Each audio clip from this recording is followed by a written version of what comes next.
sannyas matparaha buddhi yogam upasritya machita satatam bhava. Thank you, Shachirani. So we'll read the synonyms, translation, and purport by His Divine Grace, A.C. Bhaktivedanta Swami. Swami Srila Prabhupada ki jai.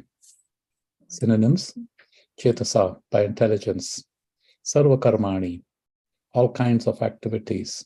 Mai, unto me. Sannyasa, giving up.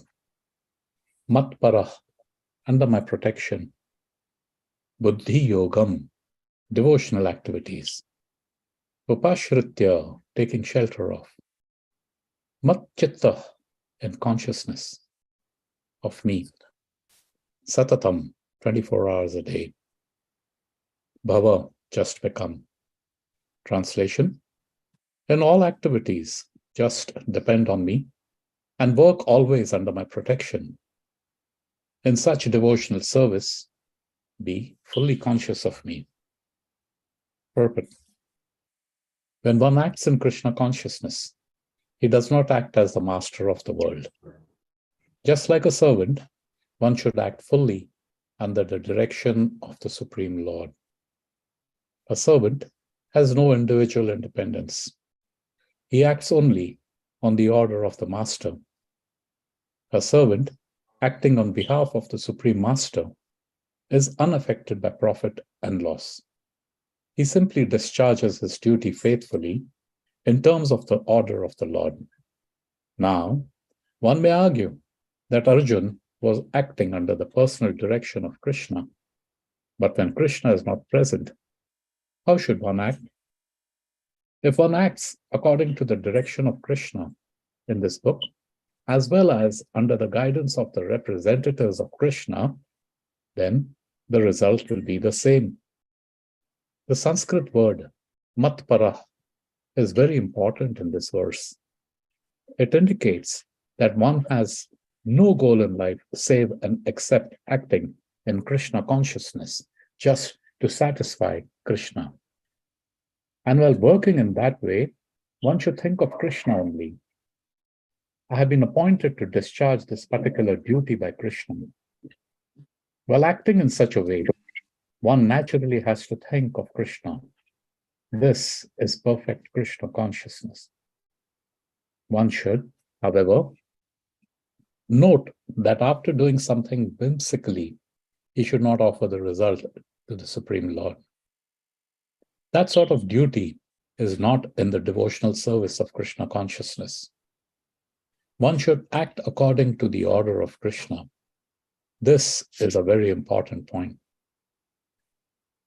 That order of Krishna comes through disciplic succession from the bona fide spiritual master. Therefore, the spiritual master's order should be taken as the prime duty of life. If one gets a bona fide spiritual master and acts according to his direction, then one's perfection of life in Krishna consciousness is guaranteed. Hare Krishna.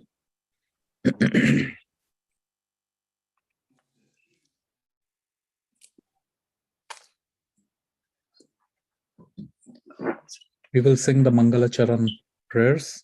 If you know it, please join. Om Agnyantimirantasya Jnananjana Shalakaya Chakshurunmilitam Yena Tasmai Shri Guruve Namaha.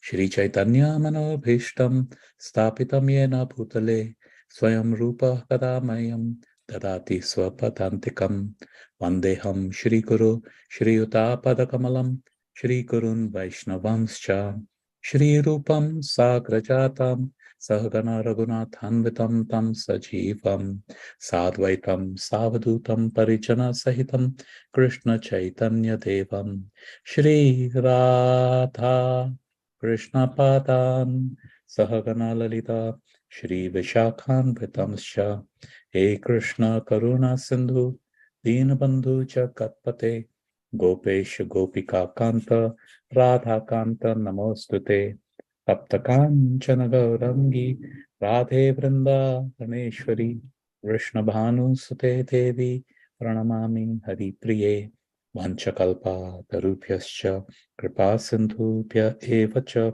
patitanam pavanebhyo vaishnavebhyo namo namaha. Nama Om Vishnupadaya Krishna Pristhaya Bhutale Srimate Bhakti Vedanta Swamin Iti Namine. Namaste Saraswate Deve Gauravani Pracharine Nirvishesh Shunyavadi Paschatya Deshatarine. Jai Shri Krishna Chaitanya Prabhu Nityananda Shri Advaita Gadadhar Shri Vasadi Gaur Bhakta Vrinda.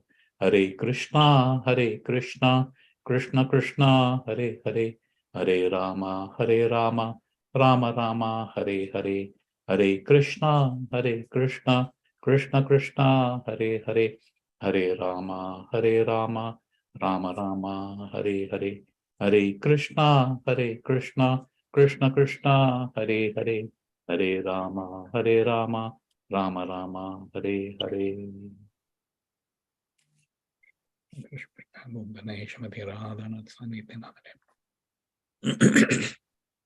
Hare Krishna.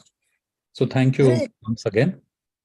In the next 40 minutes, we will cover the following. One is dependence on Krishna, why and how one needs to depend on Krishna. Then what is the mood of a disciple?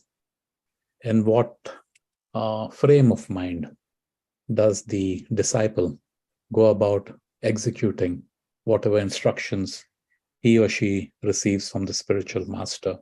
And then the group discussion on how to build, how to rely solely on Krishna and Guru. As always, my humble obeisances to His Grace Gauranga Priya Prabhu, whose Bhagavad Gita notes is what I refer to while preparing for Bhagavad Gita class. Hare Krishna. So understanding dependence on Krishna. Yes. What is dependence? Let's understand that. Dependence is the state of relying on somebody. We know this, right? Very important. Also being controlled by someone. That's the operative word, controlled. So keep this in mind. Being controlled by someone.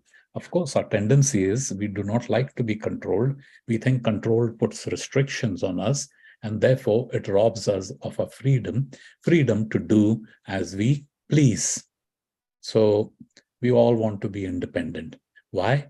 Because fundamentally we think that we are in control and we want to control things, whatever is in our lives and others. But of course, controlling others is what we spend lifetimes after lifetime in. However, controlling the self, controlling the mind is almost next to impossible. So this is what dependence is. And now we'll see who is Krishna, because we are trying to understand what is dependence on Krishna. So who is Krishna? You refer to the Gurus, you refer to the Shastras. Brahma Samhita says, Ishwar Parama Krishna, controller. Yeah, Ishwara means controller. So all of us are trying to be controllers, from the insignificant ant all the way up to Brahma, the greatest created being. Everyone is trying to be a controller. However, the controller of all controllers, the supreme controller, is Krishna. That's what this means. Ishwar Parama. Parama means supreme. And what are the attributes of Krishna? He is the supreme proprietor. He owns everything. And obviously, he owns everything. He is in control of everything. Now, we may have some kind of an illusion that I own my house, I own my car, I own my laptop, I own this, I own that. No, that is not control. That is relative control, illusory control.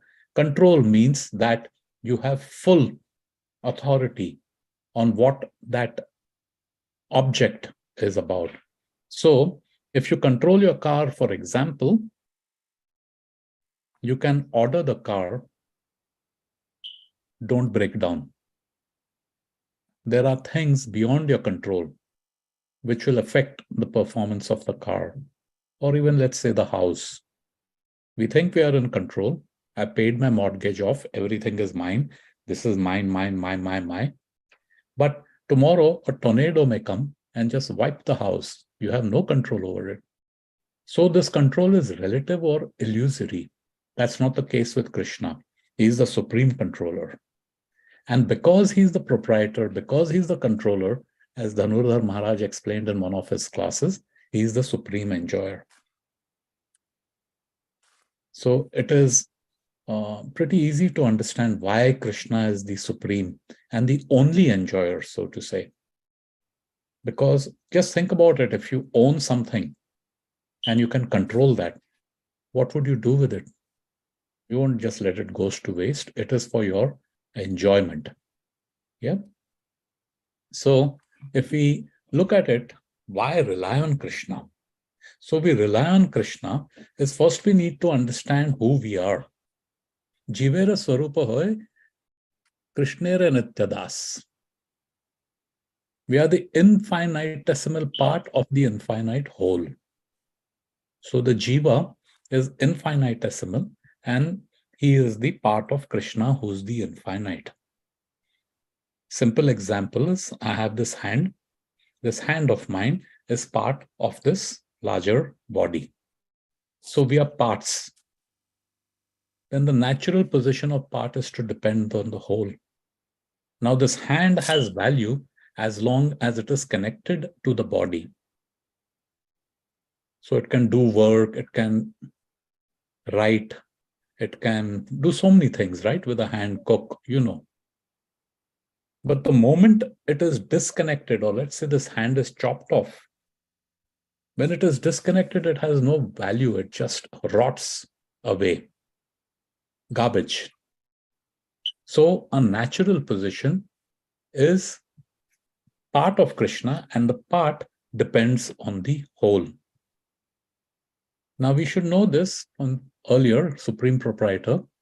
Whatever there is Krishna and Krishna's. There's only two things in all existence. What is reality?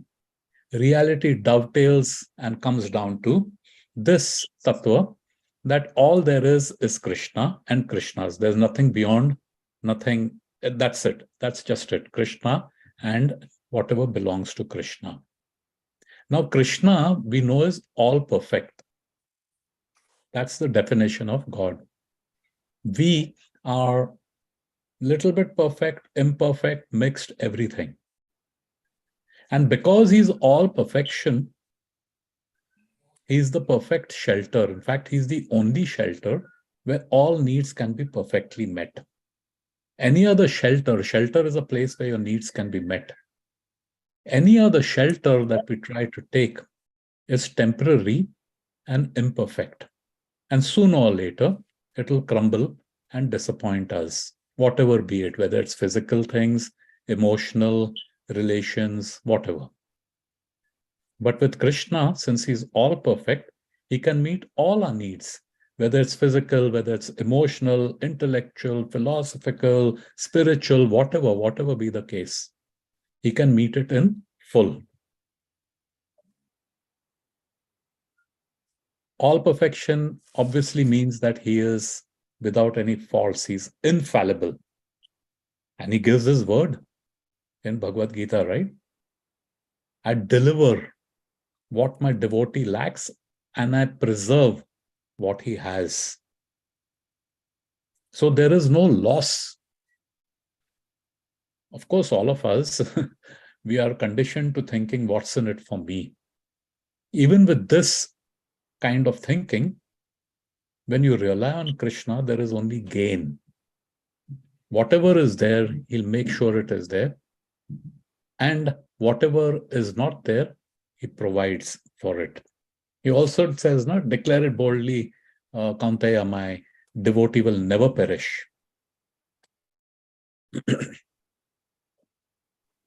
So we saw how to rely on Krishna, why rely on Krishna. Now, how to depend on Krishna. This is key, very, very important. So please pay close attention, dear devotees. Simple, obedience, obedience, obedience. That's it. This is how we can depend on Krishna. It requires obedience. Now, what is obedience? Obedience is to follow instructions to the T, not how I want to follow it, the way it's meant to be followed. No if, and buts. Not doable if able basis. So obey what? His instructions. So instructions, explicit instructions, and also implied through the various pastimes, his pastimes as well as his associates' pastimes. They're all instructions. It's a manual for life. That's what. So there is obedience. We understood what is obedience. Obey what? Obey his instructions, which is there in the Shastras, and obey whom? His representatives. Of course, Krishna is right now in the Sangha with us. Krishna is within us. Krishna is without us. He's there. He's in every atom. We cannot perceive it. We cannot realize it because of our conditioning. Premanjanan churita bhakti vilochanena santa sadaiva hridayeshu vilokayanti yam shan sundaram achanta guna swarupam govindamadi purusham tama bhajami. A prayer from Brahma Samhita. Our eyes need to be anointed with the salve of love. That's when we can actually see Krishna, Sakshat. We all come to the temple and we see the wonderful deities, the darshan. And it gives us some kind of a either awe and reverence, or it gives us some kind of a strong feeling. But actually, you could see Krishna. And all that depends is our level of consciousness, how conscious we are of Krishna. And to be conscious of Krishna, we need to develop love. Actually, the love is already there. We need to reawaken the dormant love, which is right now covered by all our material desires and anarthas. So, because of the state, his representatives, the Guru, the Sadhu, the Vaishnava, they're lovers of Krishna. They see Krishna and then they can share that vision with us. So when they give the instruction, it is nothing but the instructions of Krishna. Now we hear this word mercy. Mercy is basically you get something that you don't deserve. Usually you work for something and you get something in return. And mercy is you don't deserve it, but still you'll get. So for example, if there is a dacoit and he has to get severe punishment, but the king will have mercy on him and say, okay, I forgive you of your crimes. He doesn't deserve it, but the authority says, okay, out of compassion. So mercy is one of the attributes of Krishna. And then you also hear this term, grace. What is grace? Grace is nothing but a conduit through which that mercy reaches us. So we can get that mercy directly. The mercy can come through grace. However, the chances of getting, the odds of getting through the grace is much, much higher, simply because that conduit is more merciful than Krishna himself. How is it possible? Krishna, there's no one equal to or superior to him. Krishna makes it possible. There's nothing impossible for him. Mahaprabhu showed this through his pastime.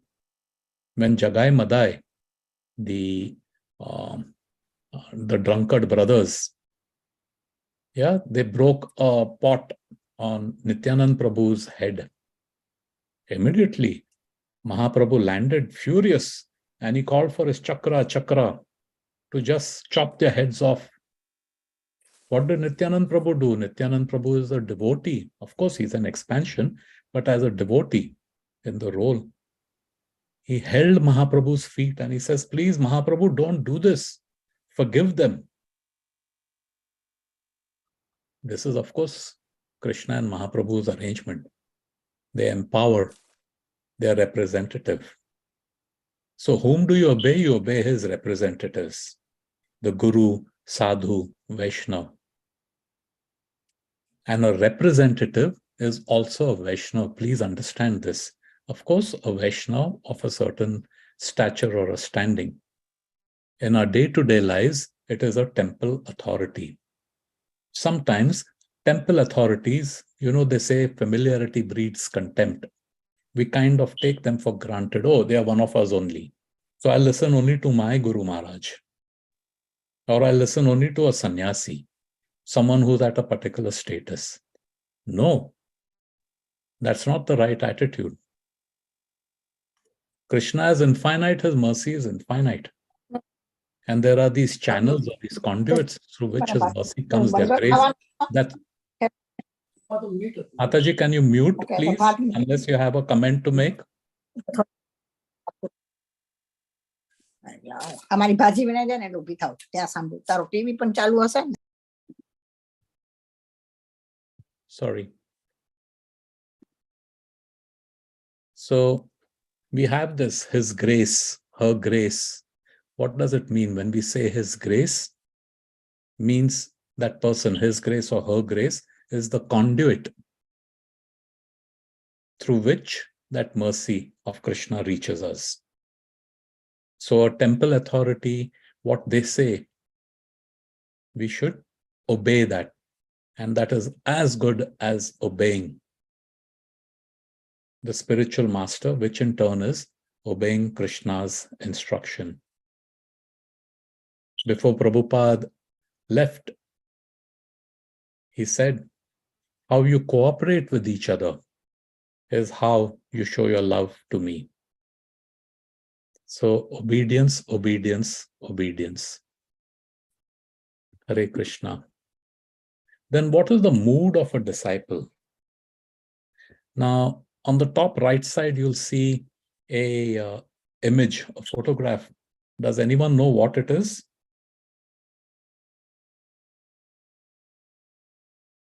Initiation. Yes, initiation. But what is it? Do you know what it is called? Shikha. Shikha. Shikha. Shikha is like a flag, an identity. It's an identifier. Like how, police has a uniform. What is the police's duty? To serve and to protect. So if in public you have a problem or if there is something, you know whom to approach because he can be identified by his uniform. So Shikha is one of an identification of a Vaishnav. And actually this concept of Shikha, which is, a little tuft of hair on the top of the head, is there in all major faith. In Islam, they wear that cap. In Judaism, they wear the yarmulke, it's called, I think. I don't know if I'm pronouncing it right. What does it mean? It signifies that there is the Lord, my master, above me, and I am below him. It's a reminder. People who wear it, the devout people, they wear it 24/7, that I'm always under my master, who is the Supreme Lord. Now, Shikha has many way to understand it. So, in a humorous way, some people call it, it's an antenna, just like your cell phone. Of course, now they have built-in antennas, but a few years back, cell phones had an antenna, you pull it. What does the antenna do? It gives better reception and connectivity, right? So they say, oh, this is a connectivity to Krishna. And just as you have mobile numbers, whatever area code followed by whatever numbers are there, similarly, that connectivity is Hare Krishna, Krishna Krishna, Hare Hare. That's the mobile number for Krishna, the Maha Mantra. Of course, this is in a light mood, but it identifies a Vaishnav. So in public, from front, a Vaishnav can be identified by his beads, these neck beads, the Tulsi beads. And from behind, the Shikha identifies. Please note, very, very important. Having a Shikha and wearing Tulsi beads doesn't make a person a Vaishnava. It doesn't. It's more than that. However, These are identifiers, and we need to behave in a particular way if this is what is being worn. It should not be worn as a part of a fashion or a statement or something like that. Shikha also is that we are drowning in the material ocean, and the spiritual master holds us and pulls us out from that. So it's symbolic of that. It is also symbolic of the Advaita and Dvaita philosophy. Dvaita, sorry. Simultaneously one and different. The Jiva is one with Krishna in quality, just like a drop of seawater is identical to the entire ocean itself. However, in size, quantity, it is just a small little amsha, and Krishna is Vibhu, immense. So this entire shaven head is immense and just one small little part, though it's still part of that head. So it shows the simultaneous one and difference. There are many, but this should suffice of a disciple. Hare Krishna. So please understand this. To be a disciple is a 24/7 job. Prabhupada said that, right? 24/7, 365. Every breath, every thought, every word, every deed is Krishna's pleasure.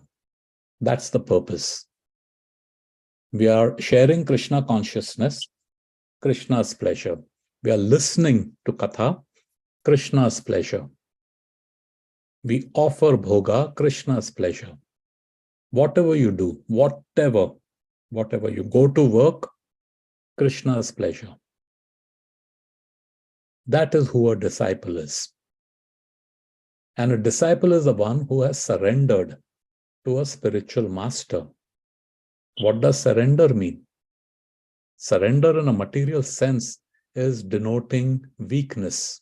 That, okay, I'm overwhelmed by a superior force and I surrender. But in a spiritual context, it's a position of strength. Because I accept something which is much more superior willingly.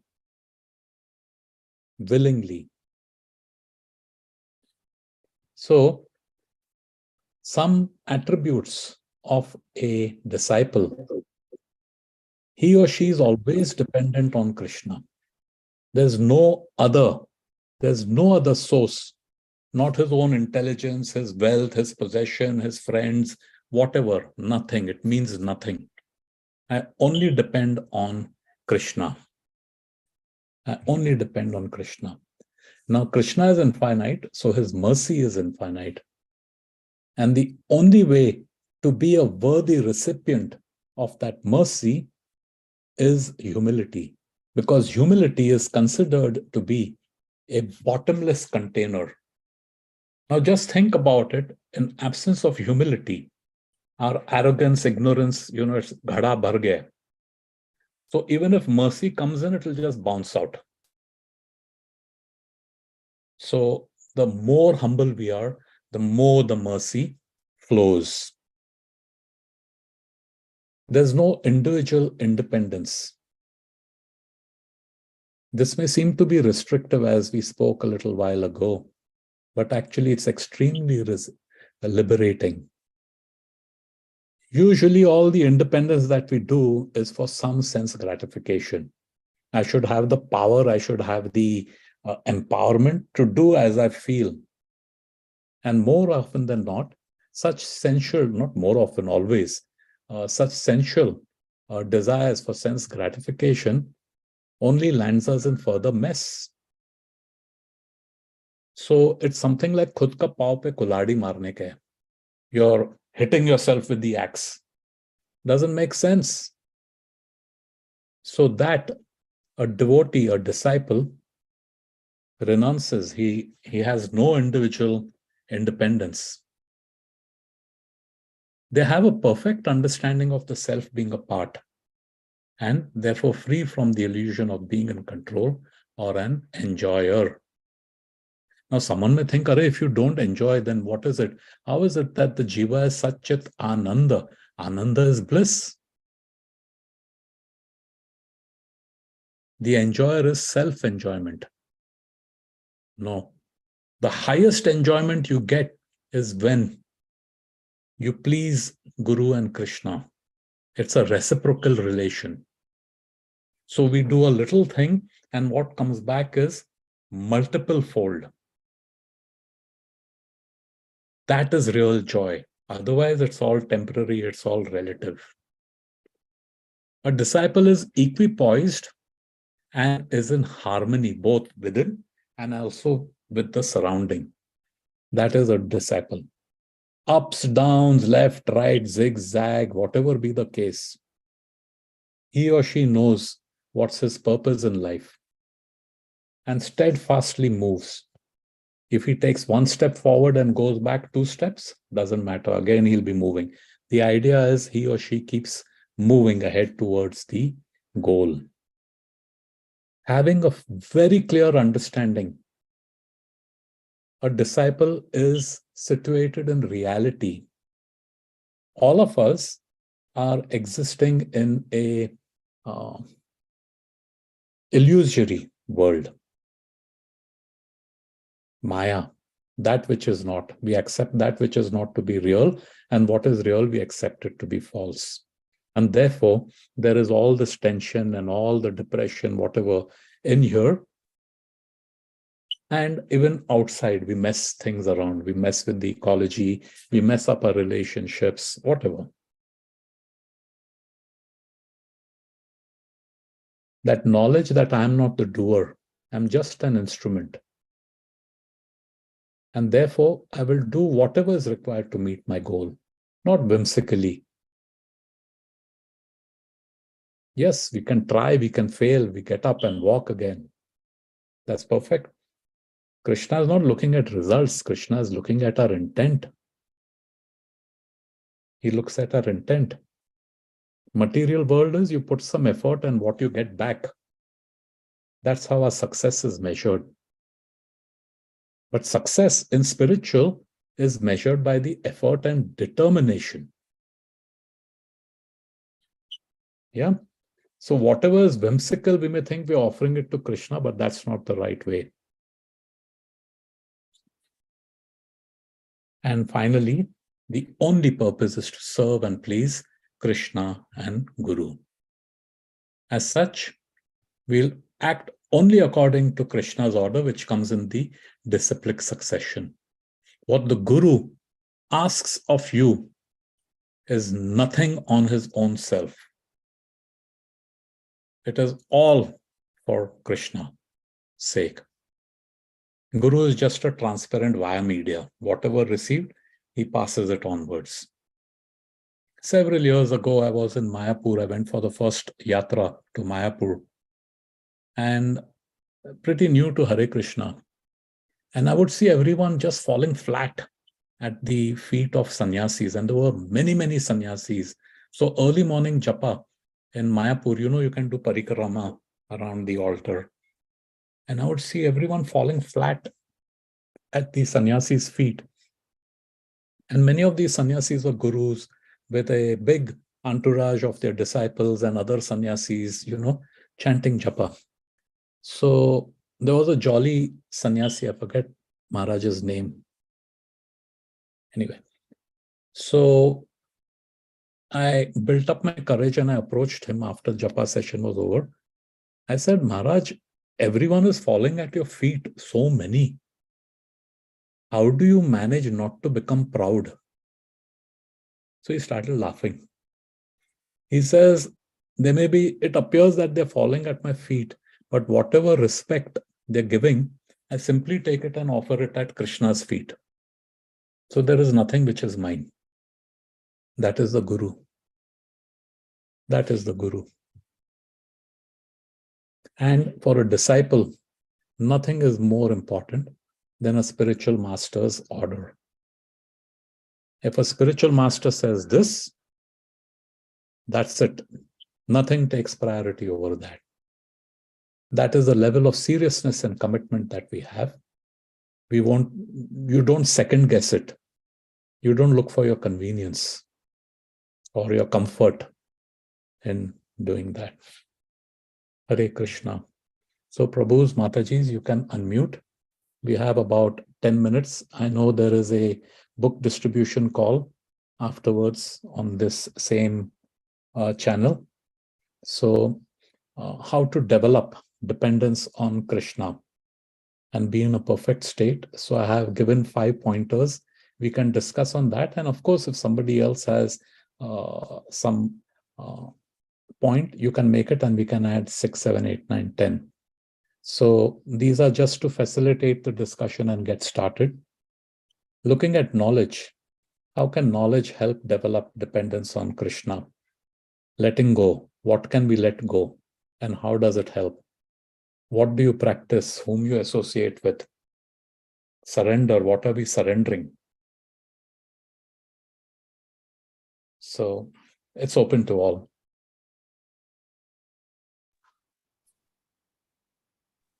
Hare Krishna, Prabhuji.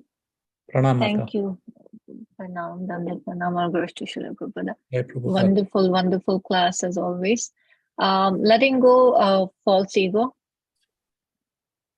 Letting go. Excuse me, 1 minute. Good point.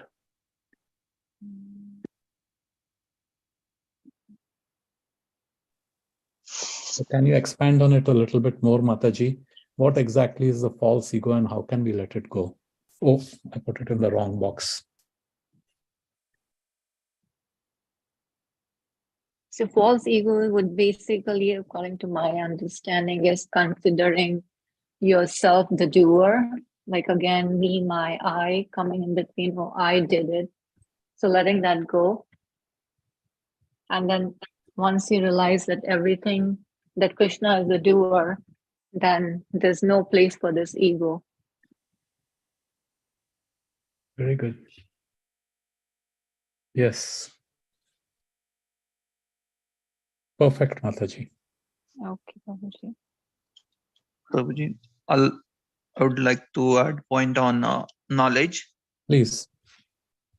On the receiving side, listen to knowledge about Bhagavad Gita, all Krishna's pastimes, everything about Krishna. Listening to these lectures or from Maharaj, exalted devotees, literatures, and at the same time, on the provider side, like you preach, the preaching is also an activity. You impart the knowledge onto a lower intelligence and elevate them. So knowledge can be looked up in from that standpoint. So how does knowledge Both. work and how does it increase our how does it help us develop dependence on Krishna? In one More- sense, knowledge can be a two-edged sword. Abhi मेरे को इतना पता चला, तो मेरा घमंड, my pride and my arrogance will get puffed up. So how does this knowledge work? Or how being can conscious knowledge work? more in a submissive manner, try to receive as much as possible. All along, probably initial will be difficult, but more you progress, more you develop the interest, more knowledge, and that keeps developing the test Very for nice. the Supreme. Very nice, Sandeep Prabhu. Submissiveness, that's a operative word.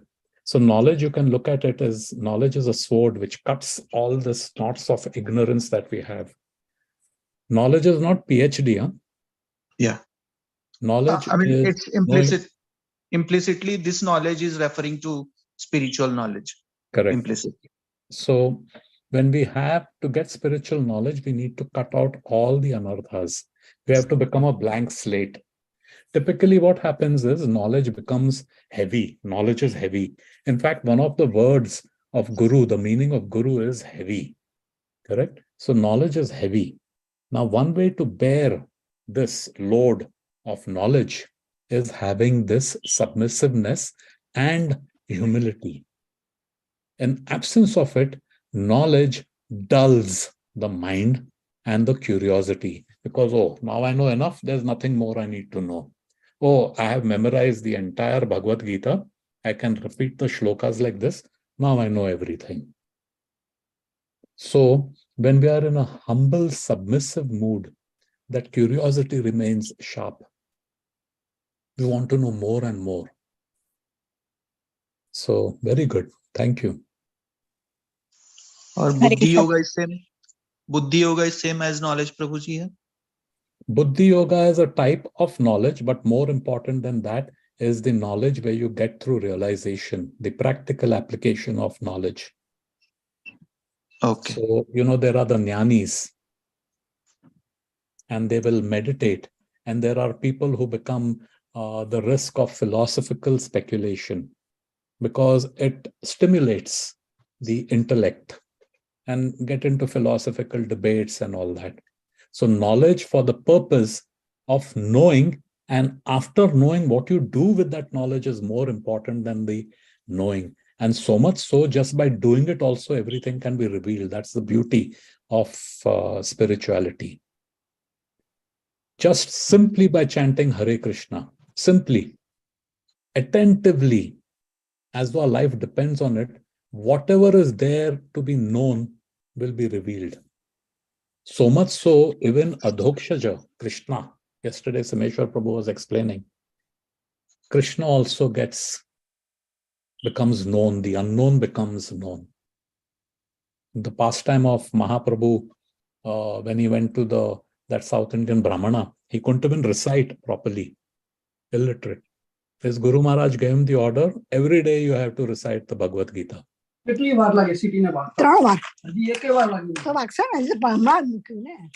can you mute yourself if you don't mind?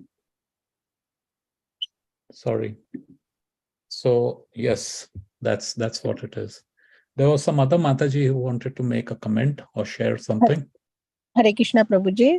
Thank you so much for wonderful class as usual. Jai Prabhupada. Yeah, so, I would like to add in practice like selfless devotional service, like means keeping Krishna always in the center, that practicing Krishna in the center, whatever we are doing, all activities, practicing him, practicing keeping in the center of that. Just so devotional service, continuously, just 24/7, thinking about him and practicing devotional service.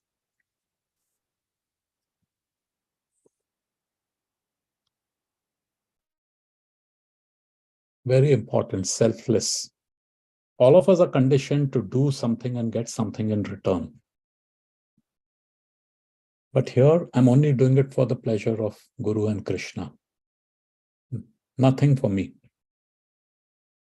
Nothing that, I get the seva of doing, giving class, and people say, oh, how nice he gives class. That should not be my motivation to get vava, pratishtha. No. I'm doing it. There's nothing. I'm just the instrument which is being used for a particular purpose. Very nice.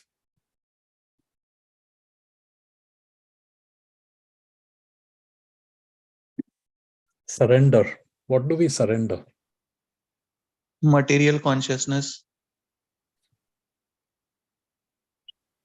and accepting Supreme as highest authority, purest authority, a supreme controller. Okay. Understanding that material is inferior compared to the superior supreme.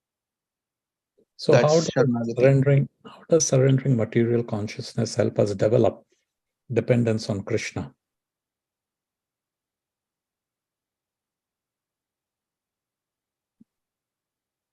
What's the fulcrum which will move it from here to there? You know that switch. In India, you used to have that switch, right? Railway track pay. There'll be one guy who pulls it and the train goes on that side. So our train is going full speed on material consciousness. So something is pulled and it will go now spiritual consciousness. Staunch faith, conviction. Faith, yes. Faith, true. What else?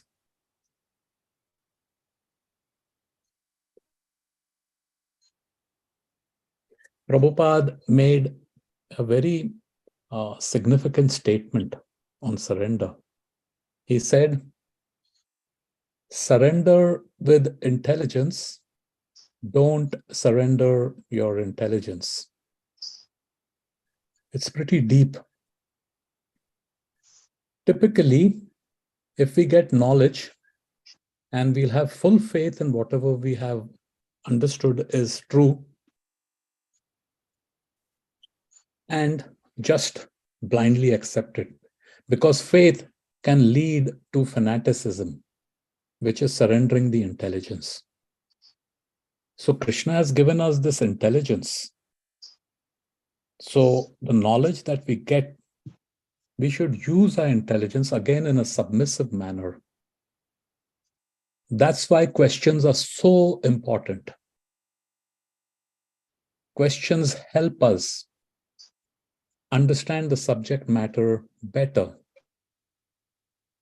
It prevents us from jumping to conclusion.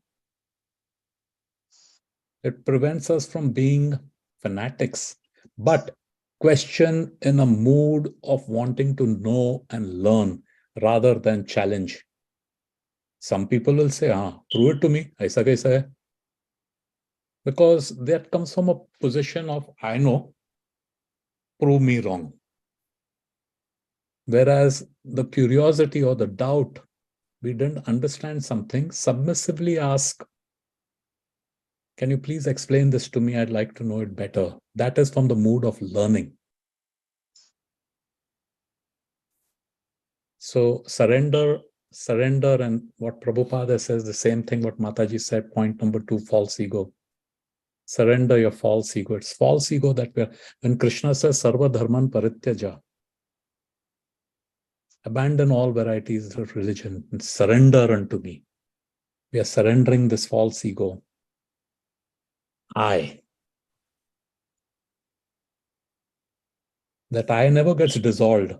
That's the Mayavad thought. Hare Krishna. So we already 801. Simeshwar Prabhu. Hare Krishna, Prabhuji. I know we have the book distribution call, so thank you very No, much. it's actually not a book distribution call, but we have a festival call. Oh, okay. I'm sorry. Yeah. I thought I saw that's Anand Prabhu something. Yeah. Okay.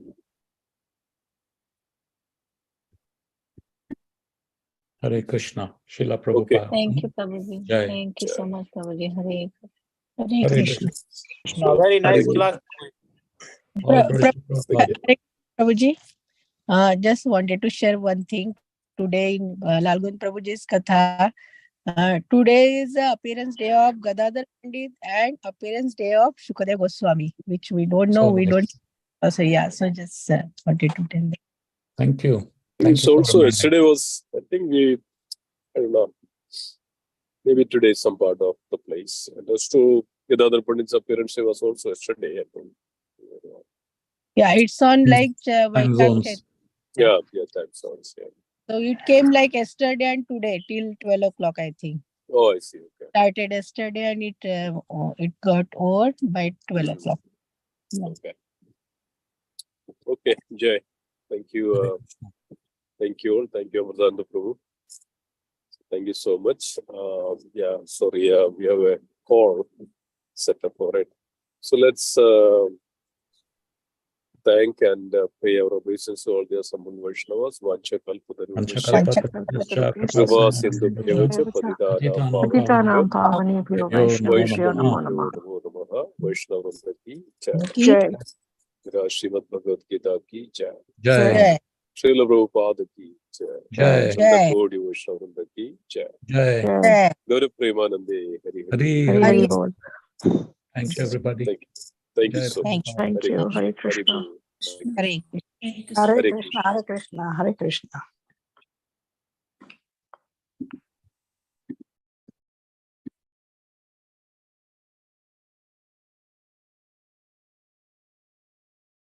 Hare Krishna.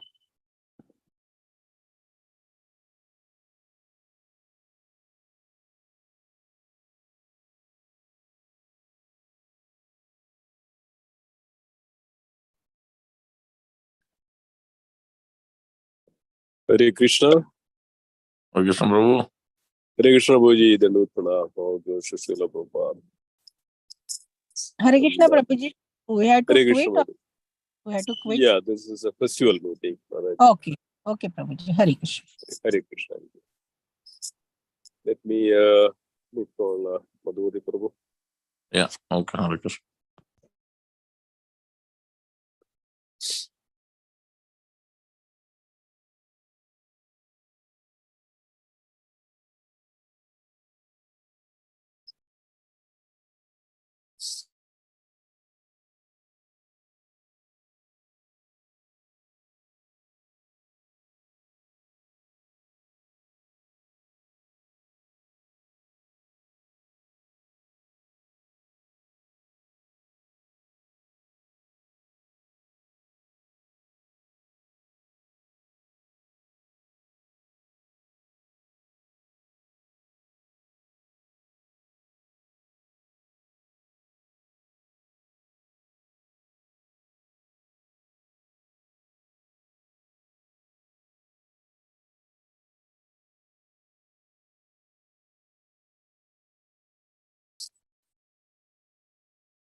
Let me try others. Please send a Prabhuji message. Okay.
Okay. I think Madhuri Prabhu will join soon.